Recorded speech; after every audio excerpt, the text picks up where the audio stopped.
O falso policial que entrou em um jogo perigoso. Nas comunidades do Rio de Janeiro, onde disputas entre grupos criminosos e operações policiais fazem parte da rotina, histórias de vida muitas vezes acabam cruzando caminhos perigosos. Em meio a esse cenário de tensão e desigualdade, decisões precipitadas podem transformar sonhos simples em tragédias irreversíveis. Foi exatamente isso que aconteceu com Felipe Rodrigues. Felipe tinha apenas 24 anos e levava uma vida comum na cidade de Niterói, região metropolitana do Rio de Janeiro. Trabalhador e pai de família, ele lutava diariamente para garantir o sustento de casa. Durante o dia, fazia serviços como gesseiro, trabalhando em obras e reformas. À noite, dirigia para aplicativos de transporte, tentando aumentar a renda. A rotina era cansativa, mas ele tinha um motivo claro para continuar: sua família. Felipe era casado com Raíssa dos Santos, uma jovem de 23 anos que trabalhava como técnica de enfermagem. Juntos, eles cuidavam do pequeno Miguel Felipe, um bebê de apenas 7 meses de vida. O casal ainda não tinha conquistado a própria casa e, como acontece com muitas famílias brasileiras, morava no quintal da casa dos pais de Raíssa. Apesar das dificuldades, o sonho era simples: juntar dinheiro suficiente para sair daquela situação e conquistar um lar próprio. Mas a pressão financeira e o desejo de melhorar de vida rapidamente acabaram levando Felipe a tomar uma decisão extremamente arriscada. Em algum momento, ele acreditou ter encontrado uma forma fácil de ganhar dinheiro. O plano envolvia enganar integrantes do tráfico de drogas de uma comunidade conhecida como Castro, localizada em Niterói. Felipe decidiu fingir ser um policial militar. Para sustentar a mentira, ele criou um personagem. Passou a se apresentar com o apelido de Demolidor, afirmando ser integrante do 7º Batalhão da Polícia Militar, responsável pela área de São Gonçalo. Segundo ele, teria acesso a informações confidenciais sobre atividades policiais e sobre possíveis informantes que estariam colaborando com autoridades dentro da comunidade. A história parecia convincente. Felipe entrou em contato com Lucas Lopes da Silva, conhecido na região pelo apelido de Naíba, apontado como uma das lideranças do tráfico naquele território. Durante as conversas, ele afirmou que sabia quem era o suposto informante responsável por passar dados às autoridades e ofereceu revelar a identidade dessa pessoa. Mas, claro, em troca de dinheiro. Para dar ainda mais credibilidade ao plano, Felipe disse que o valor seria dividido entre ele e outros policiais que estariam envolvidos na operação. O preço pedido foi alto, R$50 mil. Ele também solicitou uma arma, alegando que precisaria dela para executar futuras ações dentro da comunidade. Para convencer o traficante de que estava falando a verdade, ele enviava mensagens detalhadas, criava conversas falsas e compartilhava supostos registros de operações policiais. Tudo fazia parte da encenação. No início, o plano parecia estar funcionando. As mensagens mostram que Naíba acreditou na história. O criminoso demonstrava interesse nas informações e parecia disposto a pagar pelo serviço prometido. Felipe chegou a receber cerca de R$11 mil em pagamentos parcelados como adiantamento. Mas em ambientes controlados pelo crime organizado, confiança é algo raro e frágil. Com o passar dos dias, alguns integrantes do grupo começaram a desconfiar da história. Muitos deles tinham contatos dentro do próprio batalhão citado por Felipe e ninguém jamais tinha ouvido falar de um policial conhecido como Demolidor. Mesmo assim, Felipe continuou insistindo na mentira. Em determinado momento, ele chegou a apontar um homem como sendo o suposto informante que estaria ajudando a polícia. Pouco tempo depois, essa pessoa desapareceu. De acordo com investigadores, existe a suspeita de que ele tenha sido eliminado logo após ser entregue aos criminosos, embora nunca tenha havido uma confirmação oficial sobre o destino final desse homem. Enquanto isso, Felipe pressionava cada vez mais pelo restante do pagamento. As mensagens trocadas revelam um clima de tensão crescente. De um lado, Felipe cobrava o dinheiro prometido. Do outro, Naíba respondia com frases curtas, muitas vezes irônicas, demonstrando que algo já não parecia certo. A desconfiança estava crescendo. Mesmo assim, Felipe acreditava que conseguiria levar a situação até o fim sem consequências. Do lado de fora daquele mundo perigoso, sua vida parecia continuar normalmente. Ele seguia trabalhando durante o dia, dirigindo à noite e convivendo com a família como sempre havia feito. Amigos e parentes não tinham ideia do que estava acontecendo nos bastidores. Ninguém imaginava que por trás da rotina aparentemente comum, Felipe estava envolvido em uma negociação extremamente perigosa. A cada nova mensagem enviada, a cada cobrança feita, ele se aproximava cada vez mais de um desfecho que mudaria para sempre o destino de várias pessoas. E o momento decisivo estava prestes a chegar. No dia 17 de março de 2024, Felipe tomou uma decisão que marcaria o início do capítulo mais sombrio dessa história. Ele decidiu ir pessoalmente buscar o restante do dinheiro.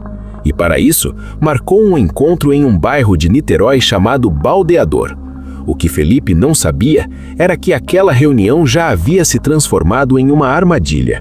E o que aconteceria nas horas seguintes chocaria toda a cidade. Naquele dia, Felipe não estava sozinho. Ao sair para o encontro que poderia garantir o restante do dinheiro, ele levou consigo duas pessoas que representavam tudo em sua vida: sua esposa Raíssa e o pequeno Miguel, o bebê de apenas 7 meses. Ainda hoje, investigadores acreditam que Felipe talvez tenha imaginado que a presença da família poderia transmitir confiança ou até diminuir qualquer suspeita durante o encontro. Mas a realidade seria muito diferente. Ao chegarem ao local combinado, no bairro do Baldeador, em Niterói, o clima parecia estranho. A região já era conhecida por episódios de violência e movimentações ligadas ao crime. Mesmo assim, Felipe seguiu em frente. O carro em que eles estavam começou a reduzir a velocidade ao se aproximar do ponto marcado para a reunião. Foi nesse momento que tudo aconteceu de forma rápida e brutal. Outro veículo se aproximou do carro de Felipe. Quase ao mesmo tempo, uma motocicleta também apareceu ao lado. Em questão de segundos, diversos disparos foram feitos contra o automóvel. O ataque foi extremamente rápido. Os tiros atingiram o carro repetidas vezes, transformando aquele momento em uma cena de desespero e caos. Felipe foi atingido várias vezes. Raíssa também foi atingida. O bebê Miguel acabou sendo ferido durante o ataque. Quando os disparos cessaram, os responsáveis fugiram do local, deixando para trás uma cena que chocaria toda a cidade. Felipe e Raíssa morreram ainda dentro do veículo. O pequeno Miguel chegou a ser socorrido e levado para um hospital da região, mas infelizmente não resistiu aos ferimentos. A notícia se espalhou rapidamente. No início, o caso parecia apenas mais um episódio violento envolvendo um ataque misterioso. Familiares ainda tentavam entender o que havia acontecido. O padrasto de Raíssa contou às autoridades que Felipe havia saído naquele dia para buscar um dinheiro relacionado a um serviço que teria feito. Segundo ele, o valor seria usado para dar entrada na tão sonhada casa própria. A história parecia fazer sentido, mas alguns detalhes chamaram a atenção dos investigadores. Buscar uma grande quantia em dinheiro, pessoalmente, em um bairro considerado perigoso, em pleno domingo, parecia algo fora do comum. Diante dessas dúvidas, a polícia decidiu aprofundar a investigação. E foi a análise do celular de Felipe que mudou completamente os rumos do caso. Dentro do aparelho, os investigadores encontraram diversas conversas que revelavam algo muito mais complexo. Ali estavam mensagens trocadas com Lucas Lopes da Silva, conhecido como Naíba, e também com Wesley Pires da Silva Sodré. Conforme as autoridades analisavam o conteúdo, o quebra-cabeça começou a se montar. As mensagens mostravam claramente que Felipe vinha mantendo contato com integrantes do tráfico e que havia criado toda uma história fingindo ser um policial militar. Foi nesse momento que o apelido Demolidor apareceu nas conversas. Os diálogos também revelavam detalhes da negociação envolvendo dinheiro e a suposta entrega de um informante que estaria colaborando com a polícia. Cada nova mensagem analisada deixava claro que Felipe havia entrado em um jogo extremamente perigoso. A tentativa de enganar criminosos acabou provocando uma reação violenta. A investigação indicou que o encontro marcado naquele domingo não era para pagamento algum. Na verdade, tudo apontava para uma emboscada cuidadosamente planejada. Dias depois do crime, Wesley Sodré foi localizado e preso. No celular dele, os investigadores encontraram novas mensagens que ajudaram a confirmar o que já vinha sendo suspeito. As conversas mostravam que ele havia participado diretamente da marcação do encontro que levou Felipe até o local da emboscada. Já Lucas Lopes da Silva, o Naíba, passou a ser considerado foragido da justiça. Contra ele, foi expedido um mandado de prisão, mas até hoje ele segue sendo procurado pelas autoridades. Outro ponto que chamou a atenção dos investigadores foi o destino do homem apontado por Felipe como o suposto informante. Após ser entregue aos traficantes, essa pessoa desapareceu e nunca mais foi vista. A polícia acredita que ele possa ter sido morto logo depois de ser identificado. No entanto, sem provas definitivas, o caso ainda permanece envolto em incertezas. A história acabou expondo também um detalhe cada vez mais comum em investigações atuais: o papel da tecnologia no mundo do crime. Grande parte das negociações, ameaças e combinações foram feitas por meio de aplicativos de mensagens. Foi justamente esse registro digital que permitiu à polícia reconstruir praticamente todo o passo a passo da história. Desde o início da mentira criada por Felipe até o desfecho trágico daquele encontro. O caso ficou conhecido como Caso Demolidor e rapidamente ganhou repercussão. Para muitos, ele representa um exemplo claro de como decisões tomadas em momentos de desespero podem ter consequências irreversíveis. Felipe não era visto por amigos como alguém envolvido diretamente com o crime. Era um jovem trabalhador, com 2 empregos e uma família para sustentar. Mas a tentativa de encontrar um caminho rápido para ganhar dinheiro acabou o levando a atravessar uma linha extremamente perigosa. Raíssa, por sua vez, era descrita por familiares como uma mulher dedicada ao trabalho e ao cuidado com o filho. Miguel, o bebê da família, era a alegria da casa. Uma criança que mal havia começado a viver. A história deixou uma marca profunda em todos que acompanharam o caso. Ela mostra como decisões feitas em poucos dias podem mudar destinos para sempre.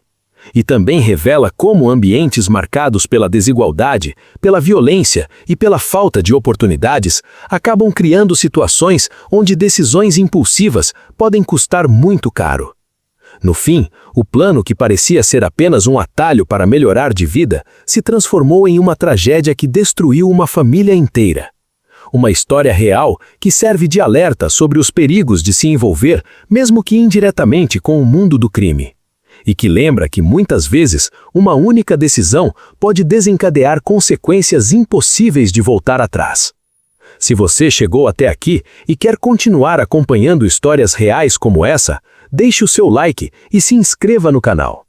Ative também o sininho das notificações para não perder os próximos vídeos. Toda semana trazemos casos impressionantes, investigações e histórias que marcaram o Brasil e o mundo.